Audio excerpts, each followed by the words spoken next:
9 nights. That is how many consecutive nights the United States has now struck targets deep inside Iran, and in the last 7 days alone, this war has jumped borders it had never crossed before. 2 American service members are dead. A third is missing. Gas prices in the United States are back above $4 a gallon, and for the first time since this conflict began, Jordan, a country that was supposed to be safely on the sidelines, is being hit directly by Iranian missiles. If you think this is just another round in a war that has been grinding on since February, I want you to stay with me for the next 12 minutes, because what's happening right now looks less like a continuation and more like the moment this entire war either burns out or spreads across the whole Gulf. Let's rewind for a second, because to understand how dangerous this week actually is, you need to understand how we got here.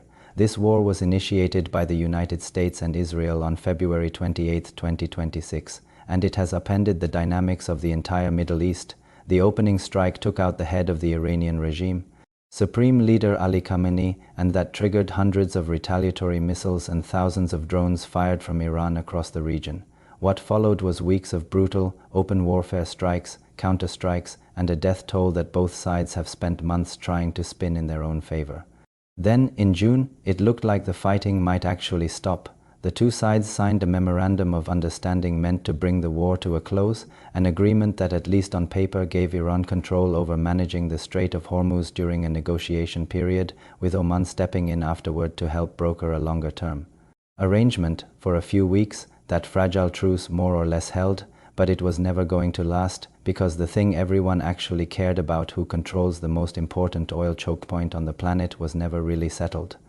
The cracks started showing in early July, when Iran began repeatedly threatening and attacking ships passing through the Strait of Hormuz, trying to force international shipping to follow routes and protocols that Iran itself controlled and could collect fees on. That escalated fast.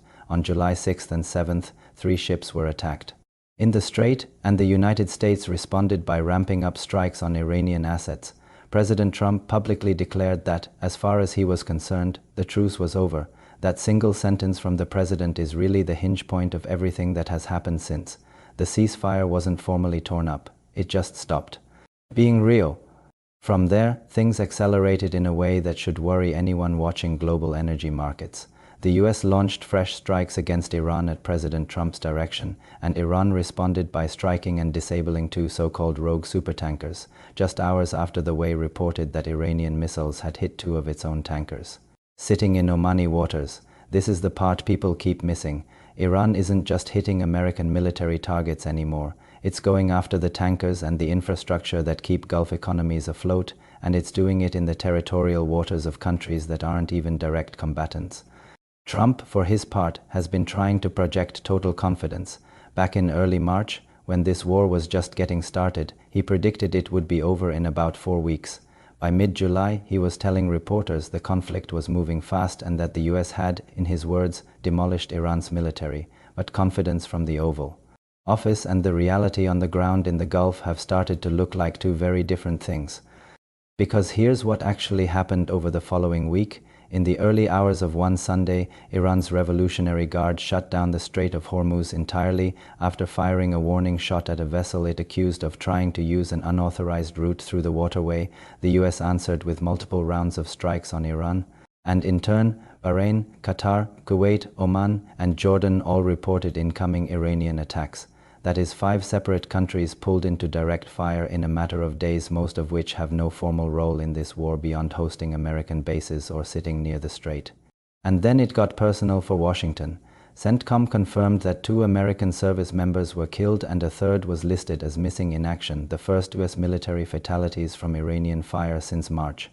In response, the US military said it began launching new airstrikes to, in its own words, swiftly punish Iran explicitly, framing the strikes as retaliation for the deaths of American troops in Jordan.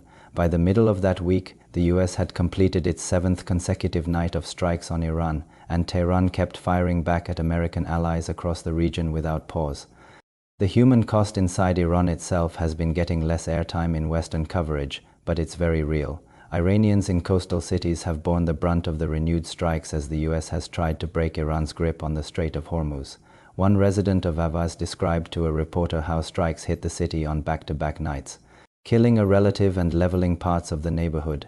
Meanwhile, a fire broke out at a power generation and water desalination plant in Kuwait following the attacks, and Kuwait has now become one of the countries most frequently targeted by Iranian strikes since this whole war began back in late February.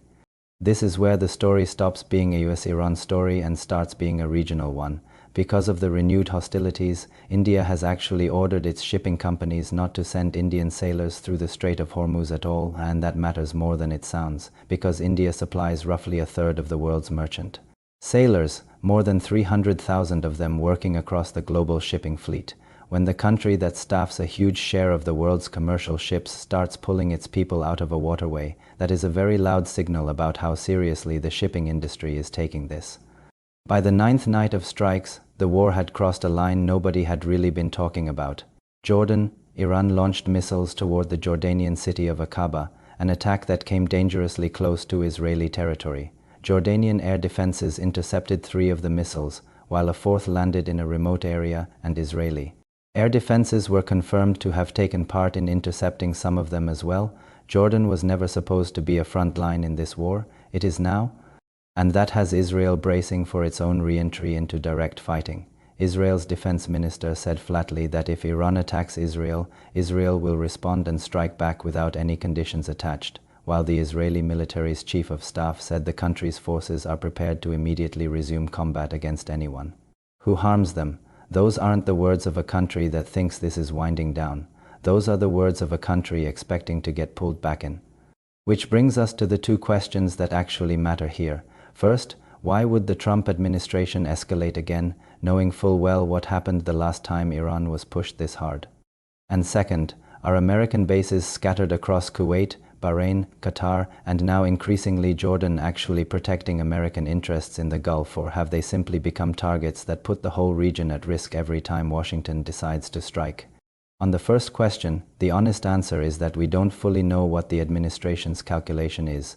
Trump's own public position has shifted from predicting a quick, decisive war to insisting the Iranian military has already been demolished, even as strikes have continued night after night for over a week straight. What we do know is that the trigger for this latest round wasn't some abstract strategic decision. It was Iran closing the Strait of Hormuz and attacking tankers, and the US responding to protect a shipping lane that roughly a fifth of the world's oil passes through. Every time gas prices spike back toward $4 a gallon in the middle of an escalation, that's not a coincidence. It's the market pricing in the risk that this choke point stays closed. On the second question, whether US bases are now more liability than asset, look at the pattern of the last 2 weeks. Kuwait's desalination and power infrastructure has been hit. Bahrain has taken strikes. Jordan, which absorbed a wave of American military assets as the war dragged on, is now getting hit by Iranian missiles for the first time. None of these countries asked to be front-line targets. They became targets because American forces are stationed there, and Iran has made the calculation that hitting the host country is cheaper and safer than trying to hit the US directly. That is exactly the dynamic that should worry Gulf monarchies who have spent decades assuming the American security umbrella made them safer, not more exposed. None of this means the war is guaranteed to spiral into something bigger. There is a real practical constraint working against further escalation. Munitions, sustained strategic bombing campaigns burn through precision munitions and missile interceptors extremely fast, and 9 consecutive nights of strikes is already an intense pace to maintain. If stockpiles on the American and Allied side are thinning out, and there's been persistent reporting suggesting they are, that alone could force this back into a lower intensity, tit-for-tat pattern rather than a full return to the kind of 40-day strategic bombing campaign the region saw earlier this year. But here's the uncomfortable truth sitting underneath all of it. Every actor in this conflict has an incentive to describe it as almost over Trump, because he doesn't want a prolonged war dragging into the American midterms with gas prices climbing. Iran, because projecting strength while quietly absorbing serious damage is central to its own survival strategy. And the Gulf states, because open panic would only accelerate the very economic damage they're trying to avoid. That means the public statements from every side should be treated with real caution, and the numbers worth watching aren't the speeches there. The oil tankers still getting hit, the gas prices still climbing, and whether a 10th, 11th, and 12th night of strikes follows the 9th. So where does that leave us? A war that many analysts assumed would either end or dramatically de-escalate months ago is instead widening its footprint, pulling in Jordan, rattling Israel, hammering Gulf infrastructure, and pushing global shipping companies to start pulling their own workers out of one of the most important waterways on Earth. Whether this becomes the moment the whole region ignites, or the moment both sides quietly step back from the edge because neither can sustain the cost, is genuinely still an open question, and it's one that will likely be answered in the next week, not the next month. If you want to actually understand where this goes next, keep following the numbers that don't lie: oil prices, tanker traffic through Hormuz, and how many nights in a row the strikes continue. Because right now, all three of those numbers are moving in the wrong direction. Make sure you're subscribed so you don't miss the next update the moment this situation shifts, and I'll see you in the next one.